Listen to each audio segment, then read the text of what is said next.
Joining us on the podcast today is baritone saxophonist Frank Basile, one of the most in-demand musicians on the scene today. Since moving to New York in 2001, he's performed and recorded with jazz legends such as the Vanguard Jazz Orchestra, the Count Basie Orchestra, and Christian McBride. Known for his deep tone and masterful playing, Frank's become a staple in both big bands and small ensembles. In addition to being a highly sought-after sideman, he leads his own groups, released multiple recordings as a leader, as a dedicated educator. So welcome, Frank. Good to see you. Thank you, Abe. Great to be here. Thanks for the invitation. Oh, yeah, my pleasure. Frank, the first thing I wanted to talk to you about was the new 2023 record you did with Gary. When you think about it, I mean, I have to be completely honest with you. When you think about two of these baritone saxophonists are going to make a record together with a rhythm section, you're a little apprehensive as a listener because the baritone is such a strong presence, Yeah. tone, but the way you two play together, it's just beautifully blended. Hmm. Thank you. Thank you very much. Um, yeah. Well, let's see. I guess I'll just start out by saying that, Gary Smulyan has long been an absolute hero of mine. And,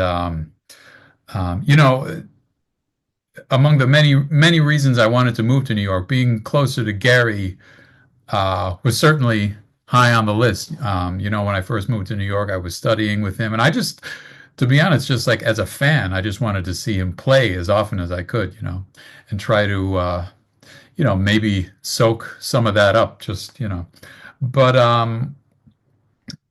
so in the back of my mind for years, I was always like, man, it would be great to be able to do something together.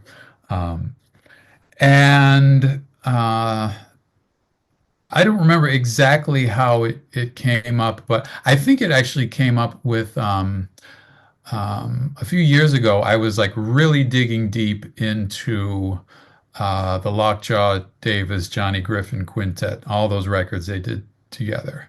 And, what a great band that was.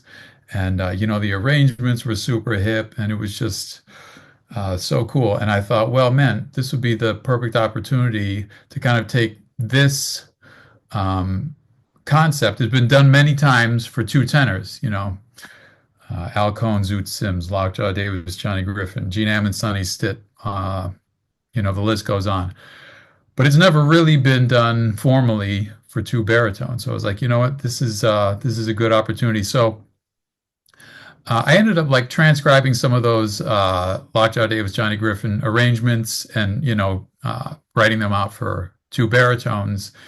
And yeah, I think, well, actually, we did our first gig the weekend before everything shut down on COVID. We did a weekend at Smalls. I think that was March, if I can remember the dates, it was March 7th and 8th, 2020. And So even though you had a relationship with him, this was the first time, the first gig this is, is the first gig we did together as this unit. yeah, But like co-leading, I guess you could say, yes, right? yes. But no, I mean, I didn't hear the first part of that question, but I mean, I've known Gary for all these years, and Mhm. we've definitely had a certain type of relationship, personal, professional, but we've never like gotten to play together like this, um, both, up front in a group. So we did that weekend at Smalls, then everything kind of shut down, of course. But as time went on, we ended up doing some more gigs, and an opportunity came up to record. Because Gary, he's been doing some things in recent years on Steeplechase, and I think he was up to do another one. So he said, "Hey, let's do the Boss Baritones for the next recording session." So that's what we ended up doing. I think it was December 2023. We recorded, and the record came out, I think, like summer of last year. And it was a really, I mean, really, it was a wonderful experience for me. It was kind of a almost kind of like a bucket list sort of thing. It was really amazing just to be there playing with Gary and When I think recording. about two saxophones, I think about the Lee Konitz um, records at the half note, Yeah. where it's just, this incredible swing behind it. And it reminded me a little bit of that, but with your personal twist on that. Was it coming from like those types of places too, or even like the Coltrane with Eric Dolphy type of stuff? Well, I think, like I said, for me, the main inspiration was just all those two tenor groups, like Hmm. Lockwood Davis, Johnny Griffin, Gene Ammons, Sonny Stitt, that sort of thing. But of course, I did hope that we would put our own kind of personal spin on it as well. Um, and so we've actually managed to um, book a few tour dates later this year. In May, we're going to be playing in Austin and Albuquerque and Santa Fe, and then we're going up to Seattle. And we hope to maybe, it's Will those all be really hard to book gigs, tour dates. It's so hard. So I'm well, hoping that this is a trend that can continue. those gigs when you go to Austin and Yeah. will that be using a band that you bring with you, or you'll be using We're going to use musicians local who? rhythm sections in on those dates. So yeah, we're not going to, financially, we're not going to be able to bring a whole band from New York, unfortunately. But I'm confident in that we'll be playing with capable rhythm sections, and we're really looking forward to getting out there. Where are you playing in Austin? Parker's Jazz Club. Okay, I'm going to Austin in 2 weeks, so Okay. I should go there and Yeah, just I've never been, but from what I hear, it's a very nice club. yeah. Hmm. So this tour is like just is going to be exciting. To go, and it's so exciting to go and play with different rhythm sections. It's Hmm. something I've done before as a guitarist. It's a little anxiety inducing, but Sure. there is something about it. It feels so fresh each time. It's like Yeah. it's almost a way to do it to keep that spontaneity that alive. Yeah, yeah. I mean, I think in order to do that, you yourself really need to be sure of and on top of what you're doing. So, any curveballs that may come your way, you're still kind of focused on what's happening. I always look up to one of my absolute favorite saxophonists of all time is Sonny Stitt, and that's what he would do. He would go out and play with whatever rhythm section all the time. For whatever reason, he wasn't afforded the ability to travel with his own band, and so many recordings where he's just playing with different rhythm sections and Yeah, does it really that's fantastic. I also, I wanted to talk to you about, your role as an educator. well. Okay. So in recent years, what's what where are you in the education field musically? Well, to be quite honest, it's not a very big part of my daily or regular sort of thing. And I've thought about that a lot. I mean, mostly what I do is I will teach a few lessons, private lessons at my house here and there from people who get in touch with me and say, hey, are you, do you teach some lessons? I say, sure. Um, and every now and then, like I'll have a student at the new school or something like that, or I've subbed for colleagues of mine, like at NYU or wherever. Um, I feel like most of those sort of college adjunct positions that a lot of my colleagues have. Um, it's my perception that not many of these people have actually sought these out. Like they've been asked to come do these sort of things, and I've never really been asked Well, to. it's interesting because this is something I've thought about. Mhm. There's like two sides to the coin. There's like people who have been asked to be in those positions. They're, great artists and great improvisers, what have you. But Mhm. then there's the other side of the coin, excuse me, that are these people who are really known as players, and then they get you know, they're just sought out on their own. And Sure. like you're saying, people will contact you, but Yeah. there really is no rhyme nor reason for it. Sometimes, Sometimes, yeah. I mean, sometimes, well, sometimes there is, and sometimes there isn't. I also, there's that whole thing where, like I'm some sure, people, but I guess what I'm sure if like let's yeah. say a jazz institution with a program approached you and they said, "Will you come on board to be our, do ensembles or do Hmm. saxophone?" I'm sure you would jump on it. Sure. Absolutely, absolutely. Um, but yeah, it's just like I was saying, it's hard to book tour dates. I mean, it's really hard to come by like a steady teaching thing. And there's also that thing where there's some really great educators out there who maybe aren't great players. There are really great players who maybe aren't great educators. And then you have that sweet spot where Yeah. there are people who can do both really Yeah. well. And to be quite honest, I mean, I do feel like um, I have a lot I could share with students. I don't feel like teaching is my necessarily my calling. I mean, I'm glad to do it, and I am serious about um, helping the next generation and all that sort of thing. But let's just say teaching is not a muscle that I've flexed a whole bunch over the years. I don't have like a method or I feel like a good teacher will kind of like clue you into the path, but the student really has to do the work on You them. do because you strike me as someone who would be have that sweet spot just by talking to you right now. Well, maybe. I mean, like I said, I guess I just haven't had a lot of opportunity to flex the teaching muscle. I mean, I'm a product of the Berkeley and NYU school system, and you're 100% right. People who cannot teach this whatsoever, who are Hmm. in those positions, but then like you take someone like I studied with Brian Lynch, the trumpet player, Yeah, and one of the best jazz educators I've ever met in my that's life. great. It's important to have these people who really can, just get the message across. And sometimes I feel like I struggle with that a little bit, but who knows? There's always room for improvement. Yeah, so I know that so when you were talking a bit in the beginning about going to meet Gary in New Hmm. York and everything, that's going back to 2001.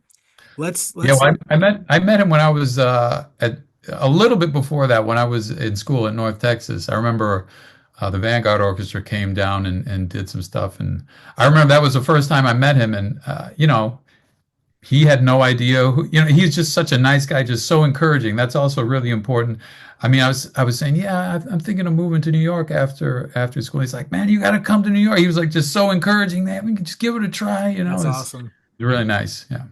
Who was sort of mentoring you, during the college times or even, Yeah. maybe a little bit after or even before that really, got you in the direction you're in. Yeah, well, I had some encouraging when I started like taking private lessons as a youth. I had some. I grew up in Omaha, Nebraska. I had some teachers, that gave me some pretty good fundamentals. I really feel like that's really important starting out. And then once I got to North Texas, I studied with the saxophone teacher there named Jim Riggs, who may not be like a household name, but great, great educator, great player too. But he really, I mean, speaking of like fundamentals, he really like solidified that, it was every lesson, you got to go in, you got to play your scales, you got to play with a metronome, just like a really solid foundation, transcribing a lot, playing tunes. But really, it was like scales, metronome, that sort of thing. Um, and then when I came to New York, like I was said, I sought out Gary immediately. Also, Ronnie Cuber. I really, it was Gary and Ronnie Cuber who I really wanted to Yeah, be. did Ronnie Cuber play? I think he played on Bobby Broom's records with Doctor. I could be wrong. I could Yeah, be. there's a record. I think it's called Modern Man, if I'm not That's mistaken. it. Yeah, That's the with one. Bobby Broom and Lonnie Smith and Yeah, that's Idris great. Muhammad. Yeah. Yeah. Oh man, what a great record. I didn't even have Um, to ask you. You just mentioned him. yeah, yeah. So those two guys especially, I wanted to, you know, study with and just hear and go hear as much as possible.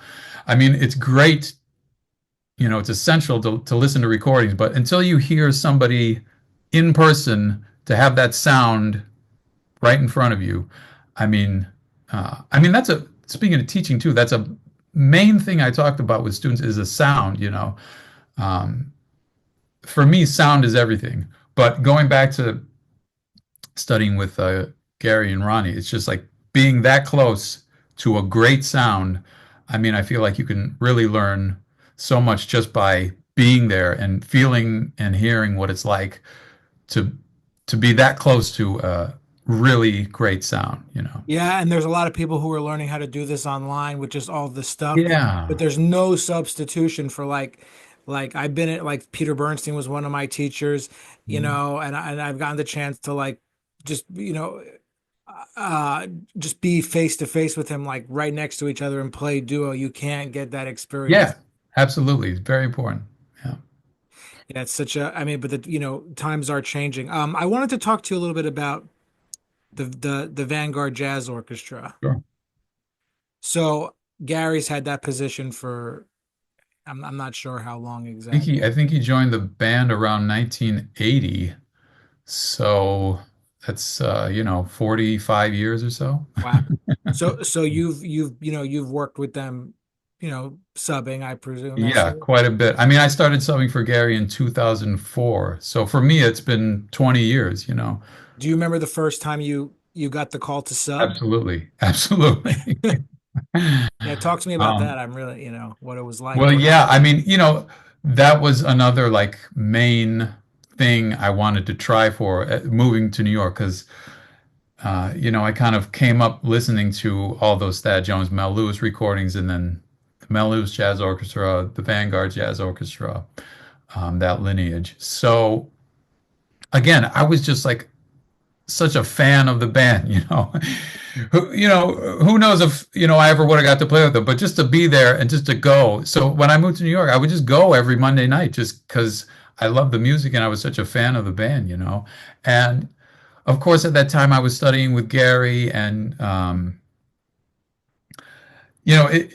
in kind of what seemed like forever. So I moved to New York in 2001, and as a young musician, I think we're all kind of in a hurry for things to happen. I tell young students, I say, don't be in a hurry for stuff to happen. Just be patient. So these between 2001 and 2004, it just seemed like an eternity. And then by the time Gary called me for the first time in 2004, I was like, oh man. So I remember it very well, and because it's something that I had wanted to do for a long time. And I knew the music just from the recordings. I listened to recordings all the time, and I was going to check the band out every week and really like listening, like, how does Gary play this? What does he do here? Like, if I ever get called, I want to fit in. I don't want to stick out like a sore thumb. I mean, I want to be myself, but I also want to do the job properly. Um, so You knew the music though, like pretty, you knew what you were. yeah, yeah, just because I was like I said, I just listened to that band so much. Did you see music beforehand? Like, were those things you might have been, or were you just kind of Well, went? in college, yeah, I mean, a lot of that stuff I played in college. And so, I'm not saying that like I had everything down pat before I went in, but I was definitely familiar and comfortable with, what the repertoire was and what the music was and all that sort of stuff. So you're playing the first time with them, Yeah, and I'm sure walking down the stairs, it feels surreal in a it sense. really does. It really does. It's like, is this actually happening? But um, We're talking about the world's most famous jazz club. right, I know, exactly. And well, the thing that really freaks me out, even to this day, um, is to be physically sitting in the literal spot where Pepper Adams sat for all those years, and where Gary has sat for, just sitting in that spot. It's really it's a real responsibility that I think about when I'm there. You know what I You know mean? what I've thought about, and I'm not sure if you've ever thought about this, but Mhm. I'm asking you as a sub for the band, and Mhm. The players in the band are tremendous. But do they want to be leading their own groups like every now and then, or even every couple of years, like their own quintet or septet? You know what I mean? Like Well, I think I mean, are you talking about like at the club or just in general? at the club, at the Okay, well, I think yes, I think they do. Um, and for whatever reason, I really don't know the reason, but that doesn't seem to happen all that often. I know Terrell Stafford leads a band of the Vanguard, but he started doing that before he became a member of the orchestra. those before. Yeah, and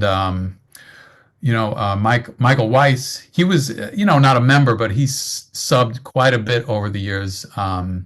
And he would have his band into the Vanguard sometimes. But again, I think that was before he was kind of associated with the band. So yeah, I think the members would love to do that. But yeah, for whatever reason, that For doesn't really. whatever, and it's like for whatever reason is the Yeah. answer, right? Yeah. Because I've thought about this, about all those different players, Yeah. Adam All Birnbaum, great players. all Yeah. were all like such Yeah. World class. world class, yeah. So that's interesting. I just like how we for whatever reason is the what we're Yeah. getting. Yeah. Yeah. So, talk to me a little bit about, I know you're going on the road. When is that again? You said in around Oh, May? with Gary? That's Yeah. in yeah, early May, early May. Yeah. So what's going on with you, up until then? You have some, other things you're looking forward to, or Let's even see. later in the year that are on the books? Well, um, that's a great question. I'm trying to remember what's coming up. I this isn't quite an answer to your question. The end of last year was I had some nice stuff going on. I made a trip in September to the UK with this really fantastic trumpet player over there. I play with off and on named Steve Fishwick. We had a really nice tour. November, I went on this tour. This was kind of um, unusual thing for me because most of the stuff I do is like really jazz. But I did a tour with this great soul singer from Britain named James Hunter, and I really enjoyed it. It was very nice, great How music. long was the tour? That was a 3 week tour, and Oh, wow. he was the that tour he was the opening act for Bonnie Raitt. So we were playing before Bonnie Raitt every night, and that was very cool, And she's a real deal. She's an amazing musician. Like her band's great. Um, so that was an interesting experience. I really enjoyed it. And then in December, I was in France playing with another great trumpet player in Europe, Fabien Mary, who I've been playing with, uh, um, I think about 15 years now, doing stuff over there and over here. He lived in New York for a little bit. So we did about 10 days over there. And then he came to New York and we did a number of gigs together here in New York. And then a couple weeks ago, well, in January, I did a trip to Mexico with this drummers band who I've been playing a lot with, named I Murakami. And but now to get back, I'm trying to think of No, no, no, no. This is uh, if you know if now is like, well, that's there's just a few things here and there. I think there's a couple one-offs I'm doing again with this guy James Hunter, and let's see what else. I'm actually leading a number of things here and there throughout the city. I'm doing some stuff at the usual places, Cellar Dog, Ornithology, Smalls. Um, um, and actually, I might plug the thing I'm doing at Smalls in yeah. But when's that coming up? that's I think it's March 23rd, and I'm going to take that as an opportunity to in April uh, would be the centennial of one of my favorite baritone saxophonists, a guy named Leo Parker. And so I'm going to use this gig at Smalls as kind of a early celebration for the centennial of Leo Parker. So I'm looking forward to that. So right now, just You're coming in the up. city. You're in the city for the next Yeah. couple of weeks, and Yes. doing your Yes. thing. No, that's great. And this has been a great conversation. It's so nice to talk to you, and I love your playing, and we'll definitely